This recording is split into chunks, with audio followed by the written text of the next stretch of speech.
What's up, guys? I hope everyone had a fantastic new year. In today's video, I'm going to be talking about my personal 7 goals for 2024. I know 7 sounds like a lot, but bear with me. I think you guys are going to want to stay tuned for these. I hope it inspires you to think about your collecting goals, whether you're a player of the game, a collector, or an investor. That's kind of the 3 pockets I put people in. I'm a collecting investor.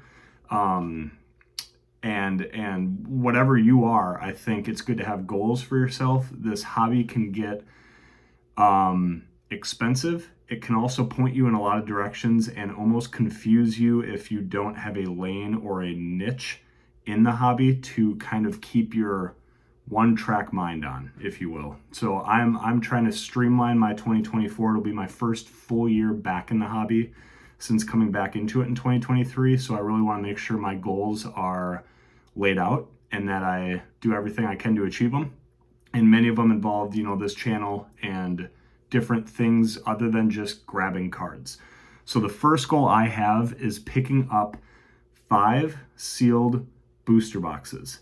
Now, I don't want to open them. I want to keep them sealed. I want to commit to purchasing booster boxes and keeping them sealed for 3 to 5 years.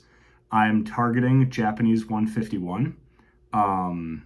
Brilliant Stars, Chilling Reign. I don't think I'm going to pay for an Evolving Skies box, even though I do believe it might go up above $400. But I'm personally banking on Japanese 151, hoping to maybe get a few of those. And again, this won't be all at once. Booster boxes, especially the older Sword and Shield ones, and some of the coveted ones like Japanese 151 are expensive. So just over the course of the year, my goal is to have 5 on the shelf. ETBs are easier. I want to work my way to booster boxes and see how those play on the market. And again, any of these goals or tips or investing advice, if you will, I'm not a financial advisor. I'm not telling you have to listen to me. These are my opinions, just off what I've researched and believe will do well. So that is something I want to invest in, and that's sealed booster boxes. Item number 2 is to start to travel with my cards and my slabs to local game store trade nights and one convention this year. I want to pick a convention, hopefully somewhere close to me or drivable distance, and go there and trade cards, purchase cards, go with a budget and search for cards you can't really just pick up as easily at a card store or at a wholesaler or a Target or a Walmart, and go find really sweet slabs and things that I want for my collection that are really only found at a massive convention like a Collecticon. I'd love to meet some of the artists who have drawn these and created these famous Pokemon cards and made some of these Pokemon come to life. Voice actors, any celebrities or artists behind the TCG. I want to meet them. I want to soak all that up and the atmosphere really, and just honestly walk around like a kid in a candy store for 2 straight days and trade and purchase and come back with some really cool stuff.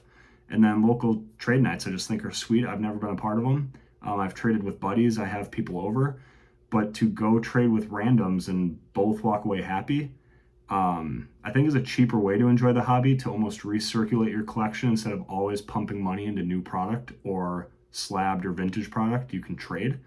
So that's something I want to get more into in 2024. The third is to learn how to play the game. I've said this many times before. I played it as a kid. I brought the old playmats, the paper folded up playmats that came with Ruby, Sapphire, Emerald, all those old Pokemon games that were on the Game Boy and the DS.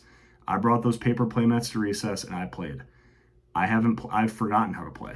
It'll come back to me, but I'd like to know as a collecting investor which cards are playable, and not only which ones are, because I can read up on that, why are they, and actually experience that and play around with making decks and going to a local card store, having friends over to just battle. I think that's cool. I want to teach my kids how to do that someday, and that's a goal of mine this year, is to learn how to play the game again. Then the fourth goal is to grow and binder more vintage cards. I have a pretty extensive vintage collection. Someday I do want to make a video showing you guys that. I'm very proud of the E-Series collection I have, first edition, and all the way through the Neo sets, and like Team Rocket and some of those. I'm pretty proud of that collection. I do want to pick more of those cards up, unslabbed, ungraded, and just work on bindering more vintage and more 151. My wife and I really like the open 151, both Japanese and English. So I kind of just want to stick to, unless some of these new sets coming out really grab my attention, I want to stick to 151 and pursuing my vintage collection further. Now, obviously, with every set that comes out, I'll get ETBs for the shelf. We'll do a little opening, but just pursue more of my vintage bindering and show you guys more of that. Then I want to grow my eBay shop. So a good way to recirculate money in this hobby and avoid, metaphorical or literal bankruptcy is when you pull duplicates, when you pull cards you no longer want, cards that are super sellable, find a way to sell them. Card stores will give you 60, 70% for them. eBay, maybe 80 to 85 after fees and shipping, depending on how you work through that. And then, selling them to friends who want them, maybe at a better price, maybe full price if they really want them. So just, for me, that's my eBay shop, and just growing it and finding out ways where I can sort through my bulk, sort through vintage cards, do card lots, and put more on my shop and put more time into putting more on my shop to help recycle the money and the investment I've put into this hobby to put towards some of the other goals, like buying sealed booster boxes. And just being smarter about growing my shop and recirculating money within the hobby via my eBay shop. Okay, my sixth goal, I believe, is create an intro and outro for the YouTube channel. I really want to get more creative and kind of exercise that creative freedom within an official YouTube intro and outro for this channel. I think I have a huge passion for video making, both travel videos, Pokemon, whatever it is.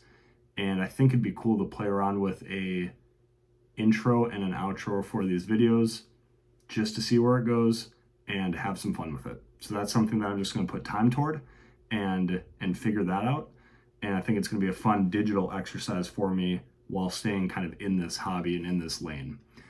And then finally, I want to continue to make more YouTube videos that cover a broader array of topics in the hobby. Maybe it's a YouTube video on how to start an eBay shop and sell cards. Maybe it's a YouTube video on grading submissions, how to submit, like a video I've done before, revealing the grades I get with a submission. Maybe it's a vlog from going to a Collecticon. Maybe it's more unboxing videos, just vlogs or talks like this, really, where I just kind of rant about topics or investing or my opinions on certain sets. I want to expand and do more of a variety on this channel and truly just be a place where people can kind of find what they're looking for and listen in on a variety of content, all things Pokemon. So I believe I have obviously some cheats behind me. This is a raw channel. Not going to hide anything from you guys. I want to stay more on track and have this video be shorter and more concise. So I just want to make sure I covered everything. I put some thought into writing out my goals, and then I think the only other one that wasn't written that I'd have is just more slabs of cards I like. They don't need to be grail cards. They don't need to be cards that have a ton of value. Not everything needs to be a 10, but just slab what I want to show on my shelves of cards that I want graded, protected, and authenticated, that mean a lot to me. So yeah, those are my goals. It's sealed booster boxes, it's my eBay, it's this YouTube channel, it's traveling for Pokemon, going to Collecticons, trade events, creating an intro and outro for this channel, and then talking about more topics. I think if I can do those things in 2024, and then also review all the upcoming awesome sets that are going to come out in this hobby and continue to be all in on those, I think it'll be an awesome year for my place in Pokemon, and hopefully take you guys with me as you enjoy what you're looking forward to. So leave a like or a comment if this let you think of, or spurred you to think of anything that you want for your collecting goals in 2024, and feel free to let me know what those are. If I should have ones that I'm not thinking about. If you guys have some that you're really tunnel vision focused on in 2024, I hope you achieve them. I really do. And I just think 2024 will be a good year for hopefully all of us. So yeah, thanks for watching this video. We have a couple really good ones coming up. So yeah, just Happy New Year's. Be a good person, and we'll catch you in the next one. Peace.